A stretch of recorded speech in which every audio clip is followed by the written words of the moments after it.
Ryanair third quarter results are out. The low-cost airline group missing the street's earnings expectations on revenue that was roughly in line with estimates. But the shares are moving lower after Ryanair cut its profit guidance for the full year, after some online travel agents stopped selling its flights last month. In the meantime, the Irish airline told Boeing that it would buy any MAX 10 orders dropped by the U.S. airlines for the right price. Joining us right now is Ryanair Group CFO Neil Sorahan. Ryanair is Europe's largest airline group by passenger numbers and Boeing's biggest customer outside of the United States. So thank you for being with us this morning, Neil. Let's talk through the quarter first and the guidance. What happened in the quarter to cause you to miss expectations, and what is it that is happening right now with these online travel agents not selling tickets? Sure. Well, I suppose first and foremost, we've had our best 9 months to date with just under 2.2 billion in profitability, a 39% increase on the prior year. But you're right, we were somewhat softer than we'd anticipated in Q3. We had a large fuel headwind, which was expected. We were fuel up 35% year on year, about €6 per passenger.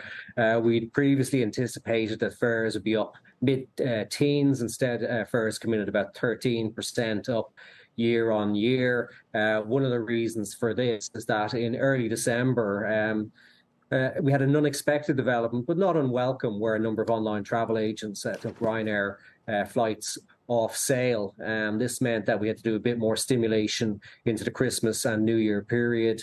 We also saw about a 1% impact on the load factor. But long term, I mean, this is a very positive development, and we're starting to see the OTA issue unwind at this point in time. We've had a number of digital pirates for many years scraping our websites, charging unscrupulous fees to unknowing customers, and then not providing contact details to Ryanair, which meant that, in the occasions that things went wrong, there was a schedule change, there was a delay, there was a cancellation, we weren't able to communicate with the passenger or give them back a refund. Thankfully, that situation is resolving itself. We've already seen a number of the larger OTAs, Love Holidays last week and Kiwi this morning, signing distribution agreements with Ryanair, where they will now get access to our inventory, but they will not overcharge our customers. They'll provide the contact details to ourselves. And I think this is very positive, not only for the customer, but also for the Ryanair brand, because a lot of the most focal complaints we would have got over the years is from people who hadn't actually booked with Ryanair and had booked with OTAs, but thought that Ryanair was at fault when something went wrong.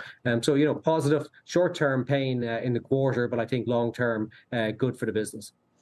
All right, that makes sense. And you guys have always been pretty tough negotiators, so I can understand why you would want to take the short-term pain for this. Stock's only down by about 1.25%. But that negotiating sort of mindset that you are always in at Ryanair kind of is playing out today. I've been reading through some of the comments you've been making about Boeing and the back and forth with United.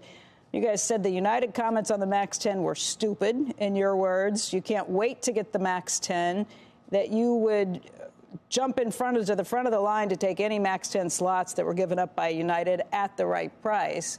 I mean, you guys have been some of the very toughest on Boeing's CEO and the rest of the company.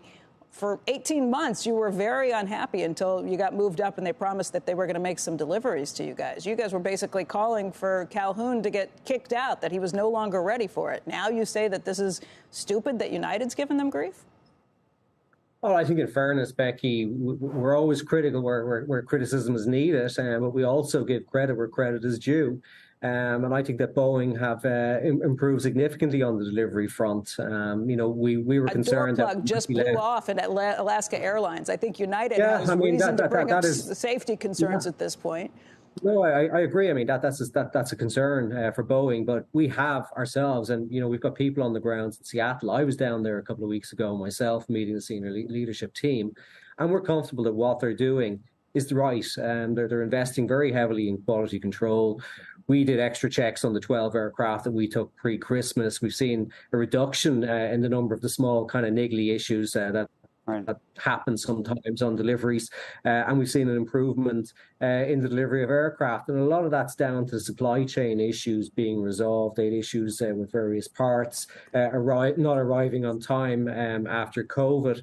That's getting better. I mean, we'll still be 7 aircraft short this summer on our contracted position, but that's better than the 45 aircraft that we thought we might have got, as opposed to Neil, 50. but can you just explain, to the extent that you could explain your position or public position on this versus how you see United publicly positioning itself on this?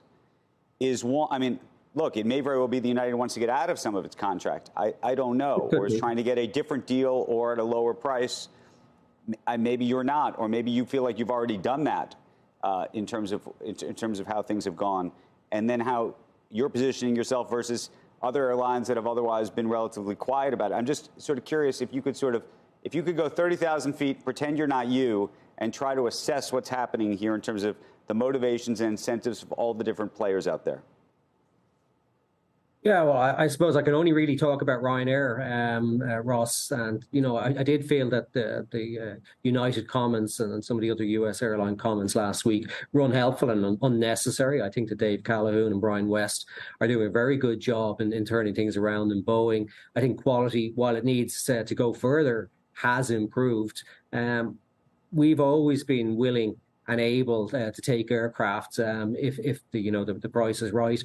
We'd be very happy to step in if, for example, United are heading to Toulouse to buy some aircraft for themselves. We think that the MAX is an excellent aircraft. We've 136 of them in our own fleet at the moment, the MAX 8s, not the MAX 9s. But these aircraft are performing to a very high level. They're very fuel efficient, they're very noise efficient, and we'd love to have more of them in the fleet. But Neil, as I said, might be the first. You might feel differently if your MAX 9s were grounded, if you had MAX 9s and they were grounded as a result. And I think that's where United's coming at this, because they don't have the capacity to fly all the passengers they had promised as a result of being shut down. Yeah, and I don't have all the aircraft. I would like to fly all the passengers I'm going to have next summer. I'll carry 200 million passengers next year. Then have 205. But I think the issue is around the aircraft themselves. I feel they're a good aircraft. Yes, there were some quality slippages, but I think Boeing, in fairness, have done the right things to address that.